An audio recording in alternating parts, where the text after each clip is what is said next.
Hello and welcome to SK shots.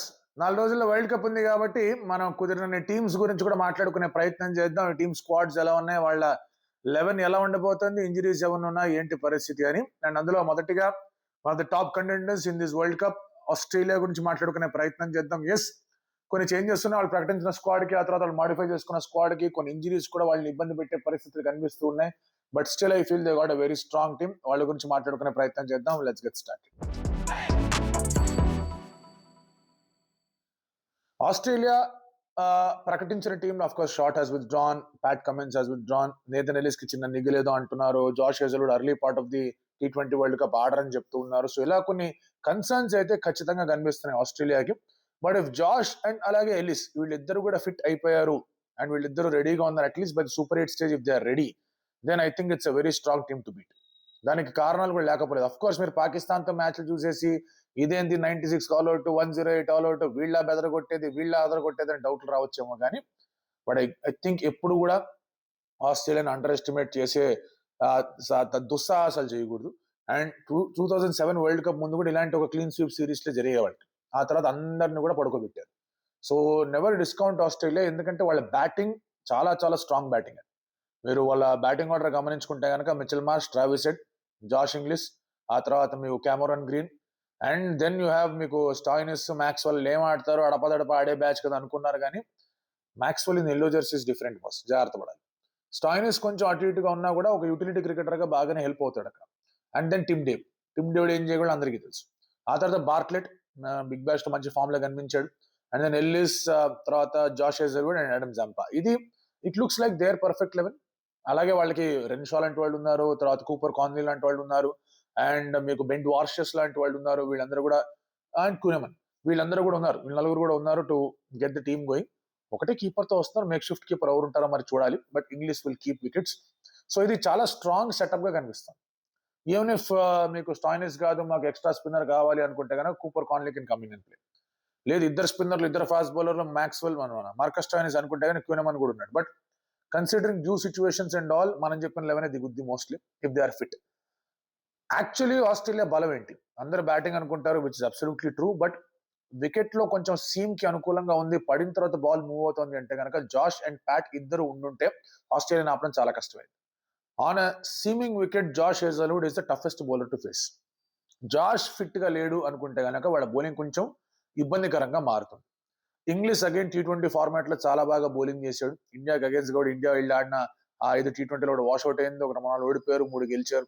అక్కడ కూడా ఆ సిరీస్ లో కూడా ఇంగ్లీష్ బాగా బౌలింగ్ చేశాడు. మంచి వేరియేషన్స్ ఉన్నాయి, పేస్ కూడా వేయగలడు, స్లోవర్ వన్స్ వేయగలడు, చక్కటి వేరియేషన్స్ ఉన్నాయి డెత్ లో వేయడానికి. But Josh again at the death is a little bit of question mark.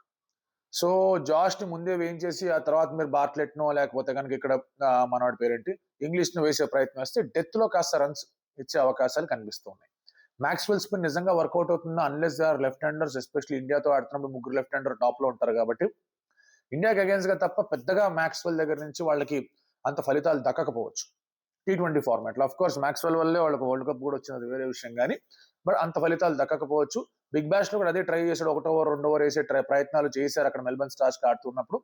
But అంత పెద్ద రిజల్ట్స్ అని వీళ్ళు అవ్వాల. సో ఇక్కడ మరి 1 or 2 ఓవర్స్ లాగించేసి ఆ తర్వాత ముందుకెళ్లే ప్రయత్నం ఏమైనా చేస్తారా చూడాలి. One big advantage that they have got is వాళ్ళ దగ్గర ఉన్న ఆల్రౌండ్ బలం. కెమెరాన్ గ్రీన్ ఉన్నాడు, వాళ్ళకి మార్కస్ స్టైనిస్ ఉన్నాడు, ఆ తర్వాత గ్లెన్ మ్యాక్స్వెల్ ఉన్నాడు. అదే మనం బెంచ్ లో కూర్చుంటే కూపర్ కాన్లీ లాంటి వాళ్ళు ఉన్నారు. అవసరం అనుకుంటే ట్రావిస్ హెడ్ కూడా బౌలింగ్ చేస్తారు. I don't think it will happen anyway. వాళ్ళకి ఇలాంటి ఒక స్ట్రెంగ్త్ అనేది ఖచ్చితంగా ఉంది. అండ్ బ్యాటింగ్ డెప్త్ గురించి మనం మాట్లాడుకుంటే కనుక మీకు నంబర్ 8 దాకా కూడా సాలిడ్ బ్యాటింగ్ చేయగలిగే వాళ్ళు ఉన్నారు. 9 లో జాష్ హేజల్వుడ్ ఆడితే అతను కూడా బ్యాటింగ్ చేయగలడు, అతను 6 కొట్టగలడు.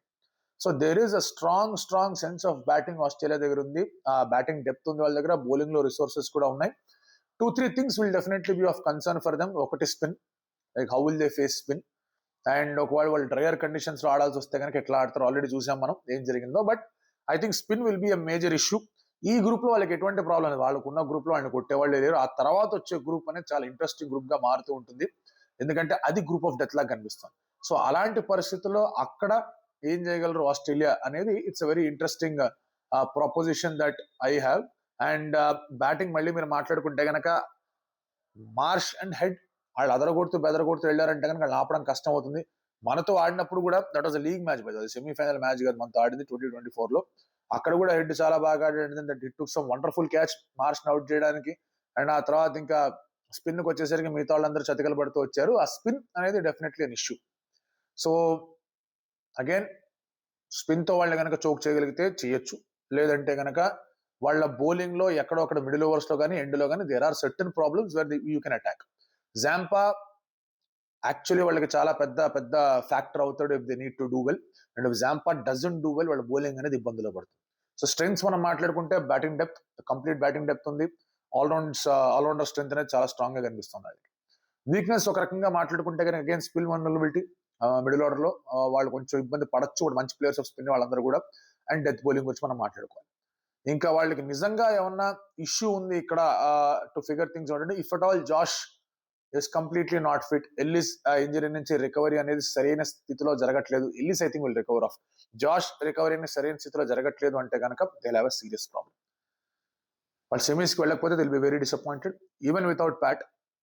అండ్ అగైన్ ఏమైనా ఇంజరీస్ ఆపితే ఆపాలి, లేదంటే సమ్ రియల్ బ్యాడ్ ఫామ్ ఆపాలి వాళ్ళని, విచ్ దే హ్యాడ్ 2022 వాళ్ళ హోమ్ వరల్డ్ కప్ లో they had very bad form. Last world cup లో జరిగినప్పుడు కూడా they did do well. They lost to Afghanistan, they lost to India. వాళ్ళు ముందుకు వెళ్ళి సెమీస్కి వెళ్ళలేకపోయారు. But this time I think they will make it to the final 4.